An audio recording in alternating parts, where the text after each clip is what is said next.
Hello नमस्कार बच्चों, मैं अखिलेश कुमार अपने यूट्यूब चैनल शांति स्टडी पॉइंट में आपका स्वागत करता हूं। आज की हम क्लास में लेके आए मध्यकालीन भारत के इतिहास में मराठा साम्राज्य। देखेंगे मराठा साम्राज्य के बारे में किस प्रकार से उसका उत्थान होता है और किस प्रकार से समाप्त हो जाए। चलिए शुरू करते हैं। मराठा साम्राज्य का निर्माण एक क्रांतिकारी घटना थी। कैसी घटना? क्रांतिकारी घटना थी। विजयनगर के उत्थान से भारतीय राजनीति में एक महत्वपूर्ण तत्व आया था, मराठा संघ एवं मराठा साम्राज्य। एक भारतीय शक्ति थी जिन्होंने 18वीं शताब्दी में भारतीय उपमहाद्वीप पर अपना प्रभुत्व जमाया था। इस साम्राज्य की शुरुआत सामान्यतः 1674 में छत्रपति शिवाजी महाराज के राज्याभिषेक के साथ हुई और इसका अंत 1818वीं ईस्वी में पेशवा बाजीराव द्वितीय की हार के साथ हुआ। अर्थात कह ये सकते हैं कि जब विजयनगर साम्राज्य का उत्थान हुआ तो एक शक्ति उभर के जिसका नाम था मराठा साम्राज्य। और मराठा साम्राज्य का जो शुरुआत हुई थी वो 1674 ईस्वी में छत्रपति शिवाजी महाराज के राज्याभिषेक से हुई। और जब इसका अंत हुआ तो जब उस समय पेशवा बाजीराव की हार हुई और उसी के साथ 1818 में मराठा साम्राज्य का अंत हो गया। ऐसा माना जाता है भारत में मुगल साम्राज्य को समाप्त करने का पूरा श्रेय मराठा साम्राज्य को ही जाता है। यानी कि मुगल साम्राज्य का अंत किसी ने किया तो वो थे मराठा साम्राज्य, या वो था मराठा साम्राज्य। यानी कि मराठा साम्राज्य ने ही मुगलों का वीरता से सामना किया था। चलिए शुरू करते हैं छत्रपति शिवाजी के बारे में। छत्रपति शिवाजी का जन्म पूना के निकट शिवनेर जिले किले में हुआ था। कहाँ हुआ था?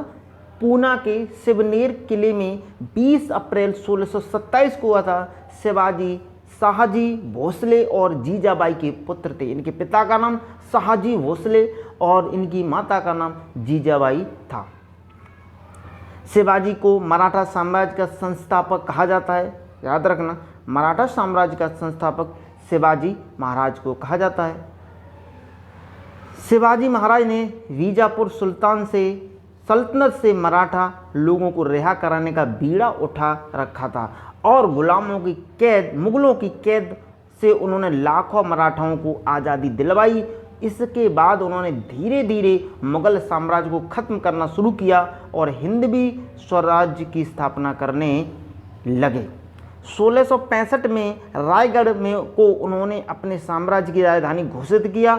1665 याद रखना, 1656 नहीं है, 56 को रायगढ़ को अपने साम्राज्य की राजधानी बनाया और एक आज़ाद मराठा साम्राज्य की स्थापना की। इसके बाद अपने साम्राज्य को मुगल से बचाने के लिए वे लगातार लड़ते रहे और अपने राज्य के विस्तार का आरंभ 1643 ईस्वी में बीजापुर के सिंहगढ़ किले को जीत कर किया। इसके पश्चात 1646 ईस्वी में तोरण के किले पर भी शिवाजी ने अपना आधिपत्य स्थापित किया। शिवाजी की शक्ति को दबाने के लिए बीजापुर के शासक ने सरदार अफजल खां को भेजा। शिवाजी ने 1659 ईस्वी में अफजल खां को पराजित कर उसकी हत्या कर दी। शिवाजी की बढ़ती शक्ति से घबराकर औरंगजेब ने शाइस्ता खां को दक्षिण का गवर्नर नियुक्त किया। शिवाजी 1663 ईस्वी में शाइस्ता खां को पराजित किया। शिवाजी ने 1663 ईस्वी में शाइस्ता खां को पराजित किया। शाइस्ता खां को किसने नियुक्त किया था? औरंगजेब ने नियुक्त किया था। कहाँ का? दक्षिण का गवर्नर बना के भेजा था। जयसिंह के नेतृत्व में पुरंदर के किले पर मुगलों की विजय तथा रायगढ़ की घेराबंदी के बाद जून 1665 में मुगलों और शिवाजियों के बीच पुरंदर की संधि हुई और 1670 ईस्वी में शिवाजी ने मुगलों के विरुद्ध अभियान छेड़कर पुरंदर की संधि द्वारा खोए हुए किले को पुनः जीत लिया। 1670 ईस्वी में शिवाजी ने सूरत को लूटा और तथा मुगलों से चौथ की मांग की। 1674 में स्थापित नव मराठा साम्राज्य के छत्रपति के रूप में उसका राज्याभिषेक किया गया। अपने राज्याभिषेक के बाद शिवाजी का अंतिम मैथुरा अभियान 1676 में कर्नाटक अभियान हुआ। 12 अप्रैल 1680 को शिवाजी की मृत्यु हो गई और उनकी मृत्यु के समय उन्होंने 300 किले तथा तकरीबन 40,000 की घुड़सवार सेना और 50,000 पैदल सैनिकों की फौज बना रखी थी और साथ ही पश्चिमी समुद्री तट तक एक विशाल नौसेना का प्रतिष्ठान भी कर रखा था। समय के साथ साथ इस साम्राज्य का विस्तार भी होता गया और इसी के साथ इसके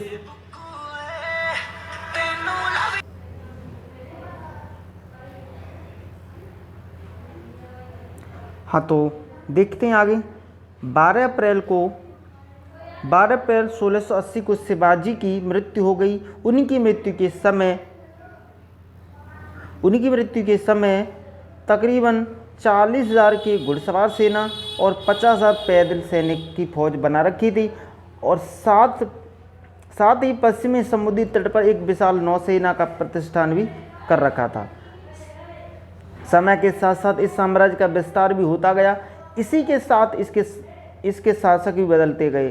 शिवाजी महाराज के बाद उनके पोते ने मराठा साम्राज्य को संभाला और फिर उनके बाद 18वीं शताब्दी के शुरू में पेशवा मराठा साम्राज्य को संभालने लगे। संभाजी 1680 से 1689। शिवाजी महाराज के छोटे बेटे संभाजी राजाराम संभाजी महाराज उनका बड़ा बेटा था, जो दरबारियों के बीच काफ़ी प्रसिद्ध था। 1681 में संभाजी महाराज ने मराठा साम्राज्य का ताज पहना और पिता की नीतियों को अपनाकर भी उन्हीं की राह पर आगे चल पड़े। संभाजी महाराज ने शुरू में ही पुर्तगाल और मैसूर के चिक्का देवा गया को पराजित किया था। इसके बाद किसी भी राजपूत मराठा गठबंधन को हटाने के लिए 1661 में औरंगजेब ने खुद दक्षिण की कमान अपने हाथ में ले ली। अपने महान दरबार और 5 लाख की विशाल सेना के साथ उन्होंने मराठा साम्राज्य के विस्तार की शुरुआत की और बीजापुर और गोलकोंडा की सल्तनत पर भी मराठा साम्राज्य का ध्वज लहराया गया। अपने 8 साल के शासनकाल में उन्होंने मराठाओं को औरंगजेब के खिलाफ एक भी युद्ध या गढ़ हारने नहीं दिया। 1689 के आसपास संभाजी महाराज ने अपने सहकारियों को रणनीतिक बैठक के लिए संगमेश्वर में आमंत्रित किया ताकि मुगल साम्राज्य को हमेशा के लिए हटा सकें, लेकिन गनौजी सिरके और औरंगजेब के कमांडर मुर्कब खान के संगमेश्वर में जब संभाजी महाराज बहुत कम लोगों के साथ होंगे तब आक्रमण करने की बारीकी से योजना बना रखी थी। इसी से पहले औरंगजेब कभी भी संभाजी महाराज को पकड़ने में सफल नहीं हुआ था, लेकिन इसके बाद अंततः उसके सफलता मिल गई और 1 फरवरी 1689 को उन्होंने संगमेश्वर में आक्रमण कर मुगल सेना ने संभाजी महाराज को कैदी बना लिया। इनके और उनके सलाहकार कवि कैलाश को राय बहादुरगढ़ ले जाया गया, जहां औरंगजेब ने मुगलों के खिलाफ विद्रोह करने के लिए मार डाला। 11 मार्च 1689 को उन्होंने संभाजी महाराज को भी मार दिया। इसके बाद आते राजा राम 1689 से 1700 ईस्वी तक। संभाजी की मृत्यु के बाद राजा राम को मराठा साम्राज्य का छत्रपति घोषित किया गया। राजा राम मुगलों के आक्रमण के भय से अपनी राजधानी रायगढ़ से जिंजी ले गया और 1698 तक जिंजी मुगलों के विरुद्ध मराठा गतिविधियों का केंद्र रहा। 1699 में सतारा मराठाओं की राजधानी बना। राजा राम स्वयं को संभाजी के पुत्र साहू का प्रतिनिधि मानकर गद्दी पर कभी नहीं बैठा। राजा राम के नेतृत्व में मराठों ने मुगलों के विरुद्ध स्वतंत्रता के लिए अभियान शुरू किया। 1700 ईस्वी तक चलता रहा। राजा राम की मृत्यु के बाद 17वीं ईस्वी में उनकी विधवा पत्नी ताराबाई ने अपने 4 वर्षीय पुत्र शिवाजी द्वितीय को गद्दी पर बैठाला और मुगलों के विरुद्ध संघर्ष जारी रखा। शिवाजी द्वितीय 1700 से 1707 ईस्वी तक। राजा राम की विधवा पत्नी ताराबाई ने अपने 4 वर्षीय पुत्र शिवाजी द्वितीय को गद्दी पर बैठाया और मुगलों के विरुद्ध संघर्ष जारी रखा। उन्होंने ही कुछ समय तक मुगलों के खिलाफ मराठा साम्राज्य की कमान संभाली और 1705 से उन्होंने नर्मदा नदी भी पार कर दी, मालवा में प्रवेश कर लिया ताकि मुगल साम्राज्य अपना प्रभुत्व जमा सके। छत्रपति साहू जी महाराज 1707 में औरंगजेब की मृत्यु के बाद संभाजी महाराज के बेटे शिवाजी के पोते मराठा साम्राज्य के नए शासक बहादुर शाह प्रथम को रिहा कर दिया, लेकिन उन्हें इस परिस्थिति में भी रिहा किया गया था कि वे मुगल कानून का पालन करेंगे। रिहा होते ही शाहू ने तुरंत मराठा सिंहासन की मांग की और अपनी चाची ताराबाई और उनके बेटे को चुनौती दी। इसके चलते एक और मुगल मराठा युद्ध की शुरुआत हो गई। 1607 में सतारा और कोल्हापुर की स्थापना की गई के उत्तराधिकारी के चलते मराठा साम्राज्य में ही वाद विवाद होने लगे थे, लेकिन अंत में साहू जी को ही मराठा साम्राज्य का नया छत्रपति बनाया गया, लेकिन उनकी माता अभी भी मुगलों के ही कब्जे में थी। लेकिन अंततः जब मराठा साम्राज्य पूरी तरह से सशक्त हो गया तब साहू अपनी मां को भी रिहा कराने में सफल हुए। साहू ने 1713 ईस्वी में बालाजी को पेशवा के पद पर नियुक्त किया। बालाजी विश्वनाथ की नियुक्ति के साथ ही पेशवा पद शक्तिशाली हो गया। छत्रपति नाममात्र का शासक रह गया। साहू के शासनकाल में रघुजी भोसले ने पूर्व वर्तमान में बंगाल में मराठा साम्राज्य का विस्तार किया। सेनापति धाबड़े ने पश्चिमी में विस्तार किया। पेशवा बाजीराव और उनके 3 मुख्य पावन ने धार, होलकर, इंदौर और सिंधिया ग्वालियर ने उत्तर में विस्तार किया। ये सभी राज्य उस समय मराठा साम्राज्य का ही हिस्सा थे।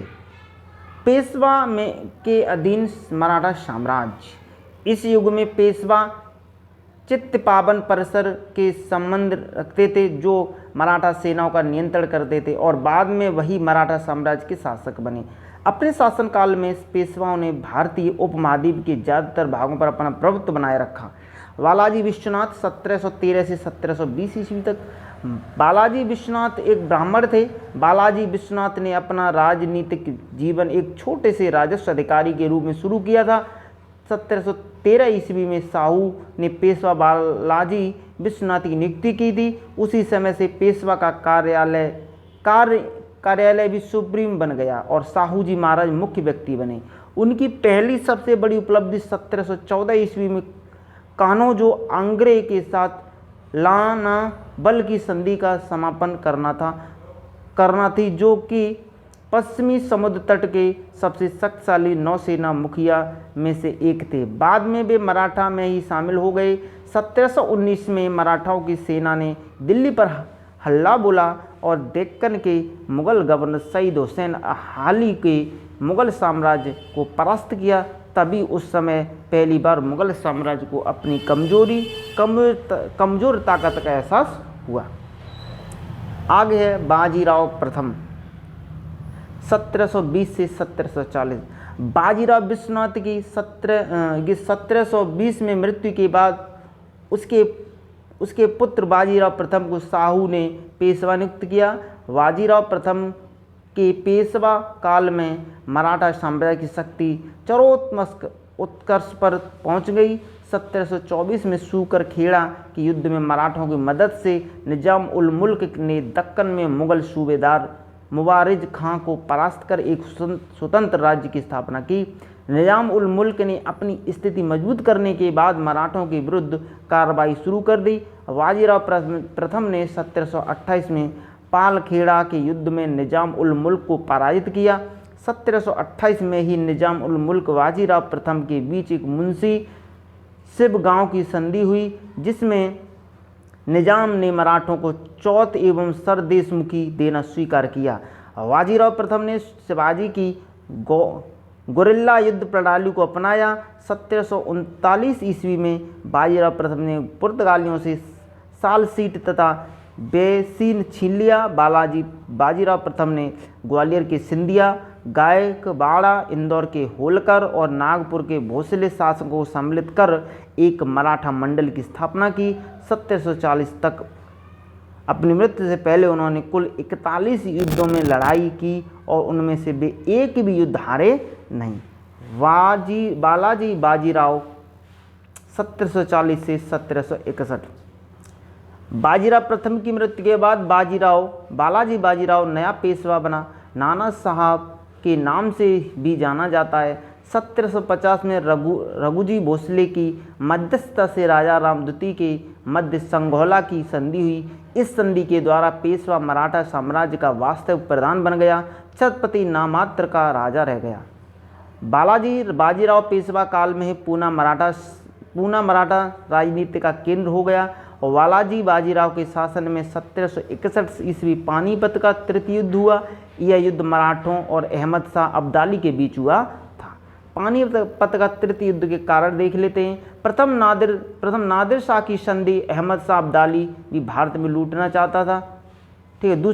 दूसरा है मराठे हिंदू पादशाही की भावना से प्रेरित होकर दिल्ली पर अपना प्रभाव स्थापित करना चाहते थे। पानीपत के युद्ध में बालाजी बाजीराव ने अपने नाबालिग बेटे विश्वराव के नेतृत्व में एक शक्तिशाली सेना भेजी, किंतु वास्तविक सेनापति विश्वराव का चचेरा भाई सदाशिवराव भाऊ था। इस युद्ध में मराठों की पराजय हुई और विश्वराव और सदाशिवराव सहित 28,000 सैनिक मारे गए।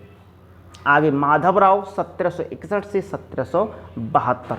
पानीपत के तीसरे युद्ध में मराठों की पराजय के बाद माधवराव पेशवा बन गया। माधवराव की सबसे बड़ी सफलता मालवा और बुंदेलखंड की विजय थी। माधव ने 1763 में उगदीर के युद्ध में हैदराबाद के निजाम को पराजित किया। माधवराव और निजाम के बीच राक्षस भवन की संधि हुई। 1761 ईस्वी में मैसूर के हैदर अली को पराजित करो उसे नजराना देने के लिए बाध्य किया। माधवराव ने रोहिलों, राजपूतों और जाटों को अधीन लाकर उत्तर भारत पर मराठों का वर्चस्व स्थापित किया। 1771 में माधवराव के शासनकाल में मराठों को निर्वासित मुगल बादशाह शाह आलम को दिल्ली की गद्दी पर बैठाकर पेंशन भोगी बना दिया। नवंबर 1772 में माधव की क्षय रोग से मृत्यु हो गई। आगे नारायण राव 1772 से 1774। माधवराव की अपनी कोई संतान नहीं थी, अतः माधवराव की मृत्यु के उपरांत उसके छोटे भाई नारायण राव पेशवा बना। नारायण राव का अपने चाचा राघोबा की गद्दी को लेकर लंबे समय तक संघर्ष चला, जिसमें अंततः राघोबा ने 1774 में नारायण राव की हत्या करवा दी। माधव नारायण 1774 से 1796। 1774 ईस्वी में पेशवा नारायण राव की हत्या के बाद उसके पुत्र माधवराव नारायण को पेशवा की गद्दी पर बैठाया गया। इसके समय में नाना फडणवीस के नेतृत्व में एक काउंसिल ऑफ रेजिडेंसी का गठन किया गया, जिसके हाथों में वास्तविक प्रशासन था। इसके काल में प्रथम आंग्ल मराठा युद्ध हुआ। 17 मई 1782 को सालबाई की संधि द्वारा प्रथम आंग्ल मराठा युद्ध समाप्त हो गया।